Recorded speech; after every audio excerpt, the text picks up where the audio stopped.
Hello, আসসালামু আলাইকুম everyone. Welcome back to our channel. সবাইকে অনেক অনেক স্বাগত জানাচ্ছি আমাদের জেফিস কিচেনে।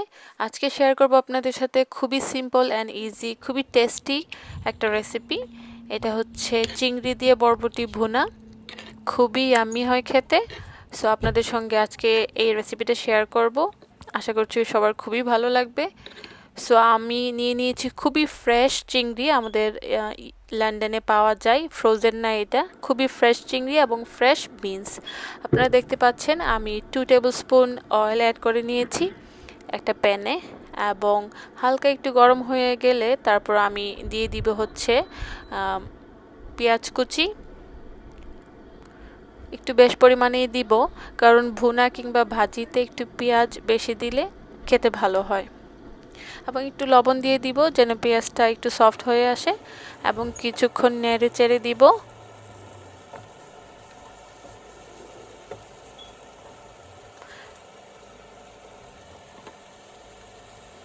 এবং কয়েকটা কাঁচামরিচ দিয়ে দিব, 3-4টার মতো।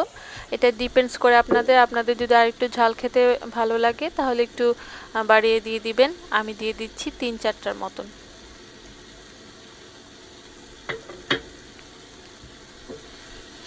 এবং কিছুক্ষণ নেড়ে পেঁয়াজটা যখন একটু হালকা ট্রান্সপারেন্ট কালার হয়ে আসবে, সফট হয়ে আসবে, তখন আমি মশলা দিয়ে দিব। এবং সব সময়ের মতো আমি মশলা এবং তেল খুবই কম ইউজ করি যে কোনো কারিতে কিংবা ভাজিতে। আমি 1 টিস্পুন হলুদ দিয়ে দিব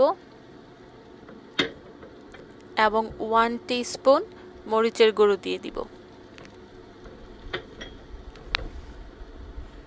এবং কিছুক্ষণ আমি এটাকে নেড়েচেড়ে ভুনে নিব।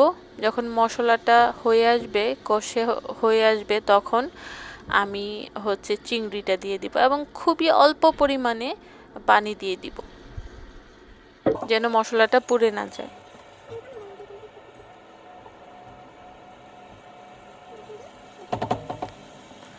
কিছুক্ষণ কুক করে তারপরে আমি দিয়ে দিব হচ্ছে চিংড়িটা।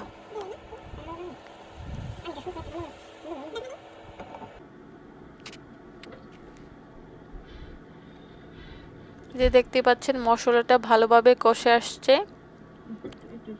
মশলা সব সময় দেওয়ার পর হালকা পানি দিয়ে ঢেকে দিতে হবে যেন মশলাটা ভালোভাবে কষতে পারে। এবং এখন আমি দিয়ে দিব ফ্রেশ চিংড়ি, যেটা হাফ কেজির মতন, অলমোস্ট হাফ কেজি চিংড়ি আমি এখন দিয়ে দিব।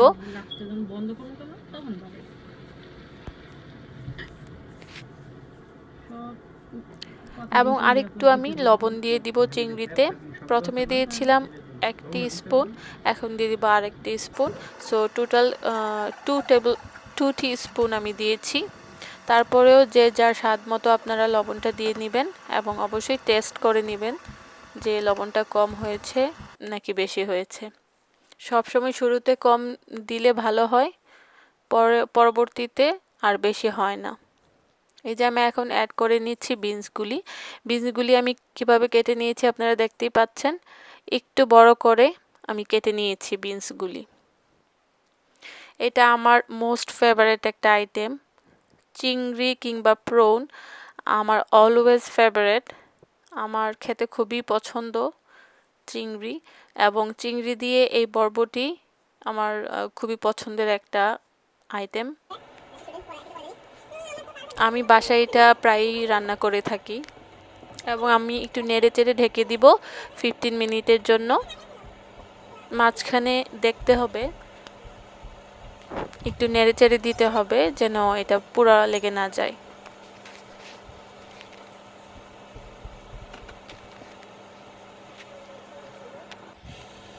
এই যে আমি এখন আরেকটু নেড়ে দিচ্ছি।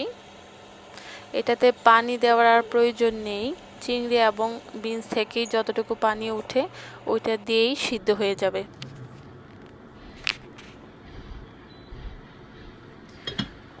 সো 10 to 15 মিনিটস হয়ে যাওয়ার পর আমি আরেকবার নেড়ে দিচ্ছি। চিংড়ি তো এত রান্না করতে হয় না, চিংড়ি হয়ে যায়।